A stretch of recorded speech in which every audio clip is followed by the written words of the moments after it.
Réussir la vie à deux. La plateforme des femmes pour gagner en a fait une préoccupation à l'occasion de la célébration de la fête de la Saint-Valentin.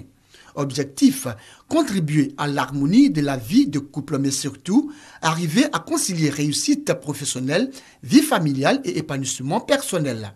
Par cette conférence donc, elle offre au couple la clé du succès dans ce domaine. Tenir compte de l'autre, il ne faut pas être égoïste, de manière à ce que l'autre puisse remplir sa vie de manière meilleure. Réussir son couple déjà, c'est être dans une dynamique volontaire de réussite. Réussir son couple, c'est communiquer sur tous les sujets qui sont importants pour qu'on puisse être dans une relation épanouissante. Comment réussir la vie à deux? Intéressés par cette question, organisations et associations de la société civile ont pris part avec grand intérêt aux échanges. Je sais que je suis difficile, mais vraiment avec cette conférence-là, j'ai appris beaucoup de choses. Il est très important de s'offrir un moment à soi. Cela permet d'avoir un équilibre. Parce que notre rôle, c'est être femme. Et quel que soit ce que nous faisons, ce rôle demeure en nous. Et on oublie qu'on peut se détacher et continuer de jouer toujours ces rôles. La plateforme des femmes pour gagner, créée en septembre 2005, promeut l'égalité entre hommes et femmes pour l'équilibre et la réussite familiale. Elle le rappelle à souhait à l'occasion de la célébration de la fête des amoureux. Le 14 février, fête de la Saint-Valentin, est la journée de la célébration de l'amour. C'est la période choisie par l'écrivaine Josette Abondio pour sortir son recueil de nouvelles, Tant qu'elle aime. La dédicace de cet ouvrage de 174 pages, paru aux éditions Les Classiques Ivoiriens, a eu lieu à la librairie Carrefour, dans la commune de Cocody. Tant qu'elle aime est un condensé de 5 récits qui évoquent la vie de femmes tourmentées, suppliciées et écorchées par l'amour. Il s'agit de son cœur. Une femme est capable de tous les miracles, de tous les exploits possibles et imaginables. Mais tant qu'elle aime, il faut qu'elle soit amoureuse. Et quand l'amour s'en va, alors ça peut être une femme qui devient glauque, parce qu'elle est complètement dévastée. Ça peut être une femme révoltée, qui devient une diablesse. Ça peut être une femme qui utilise la violence, ça peut arriver. Ça peut être une femme qui est découragée et qui ne croit plus en rien ni à l'amour. Ça peut donner toutes sortes de situations. Ce titre nous a parlé. Quand vous lisez les nouvelles, c'est une œuvre qui peut aider la femme à se battre dans la vie. Parce qu'une femme qui aime, comme elle a dit, est capable de tout accepter. Et quand vous lirez ce recueil de nouvelles, vous comprendrez pourquoi. Féministe, Josette Abondio ausculte l'amour féminin dans ses différentes coutures et configurations. À travers son ouvrage, elle montre tout simplement que la femme est capable de soulever toutes les montagnes tant qu'elle continue d'aimer.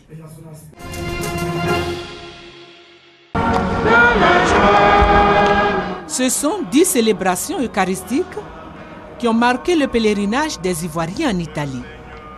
À la basilique Saint-Pierre de Rome, en passant par le sanctuaire Saint-François d'Assise, la maison de Lorette, à la basilique Notre-Dame de l'Assomption.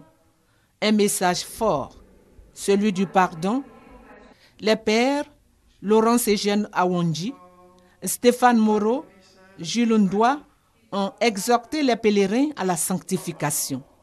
Alors que le monde est dominé par la jalousie, la convoitise, le mensonge, les hommes de Dieu ont demandé à tous l'amour, l'humilité, la sagesse dans les propos. Ils ont demandé aux pèlerins d'éviter de juger autrui, car celui qui juge, ont-ils dit, sera jugé. En cette année de la miséricorde, le pèlerinage revêt une importance capitale. Il fait partie des œuvres d'indulgence. Et pour tous ces pèlerins, c'est une grâce, car ils ont passé plusieurs portes saintes avec la basilique Saint-Pierre et plusieurs cathédrales.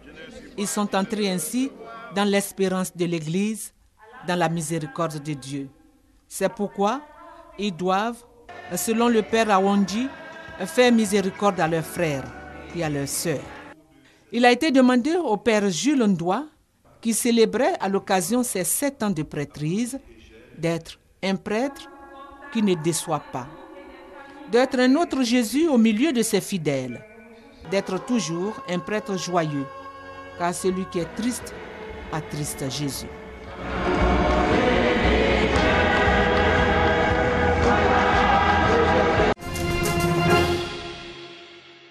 Kossou, hier petit village, aujourd'hui chef-lieu de sous-préfecture, est fier d'abriter un des plus grands barrages hydroélectriques de Côte d'Ivoire.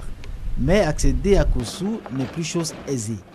À partir de Tombokro commence l'épreuve de la route qui chaque jour se dégrade un peu plus. Un parcours de 10 km, on peut passer au moins plus de 45 minutes sur la route. Je crois avec ton ami même, chacun cherche son côté où il faut partir. Les pneus sont cassés, ça casse nos carters.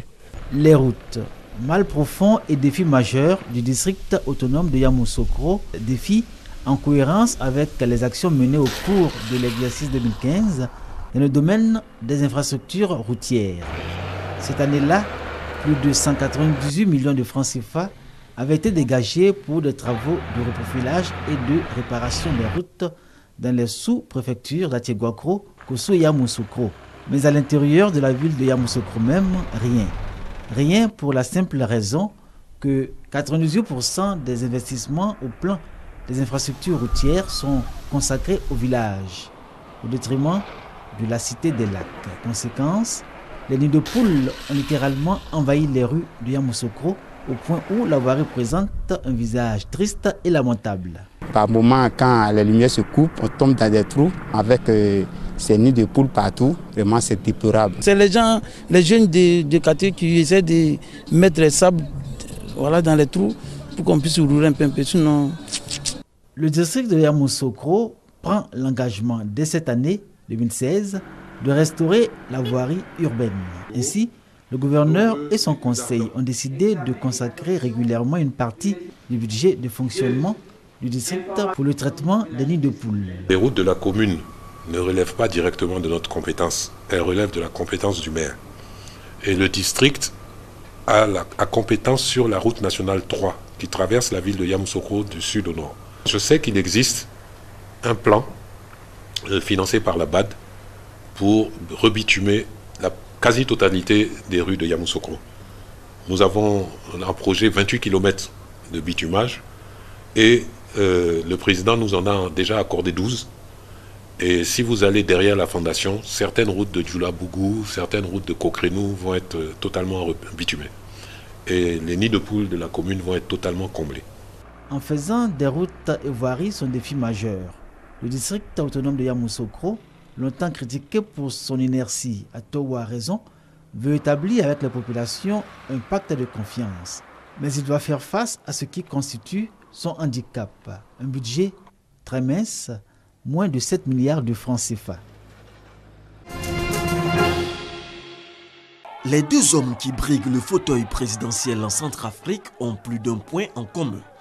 Âgés tous les deux de 58 ans, Anissé Georges Dologuélé et Faustin Archange Touadéra cumulent une expérience de Premier ministre et une réputation de travailleur plutôt discret. Arrivé en tête au premier tour du scrutin, avec 23,78% des voix, Dologuélé doit sa réputation à l'image de Monsieur Propre, qu'il s'est forgé par sa gestion rigoureuse des affaires lorsqu'il était Premier ministre d'Ange Félix Patassé. Faustin Touadéra, lui, est arrivé deuxième au premier tour du vote, avec 19,42% des voix. Alors Premier ministre sous François Bozizé, les fonctionnaires lui doivent la bancarisation de leur salaire après plusieurs décennies d'atermoiement les conduisant parfois à s'endetter lourdement à cause des retards répétés dans les versements. Si les deux candidats ont à cœur de faire redécoller l'économie de leur pays, les Centrafricains, eux, veulent d'abord la restauration de la paix. Ils vont nous réconcilier, les Centrafricains qui sont dispersés, qui ont connu beaucoup de problèmes. Si c'est Ndorogele, même si c'est Touadéra, nous les Centrafricains, le peuple centrafricain, on veut seulement la paix. Que la paix revienne en Centrafrique, le problème de l'insécurité, tout ça, là, après élection, on ne veut pas ça. La campagne électorale s'est déroulée sans incident, une première victoire pour le peuple centrafricain.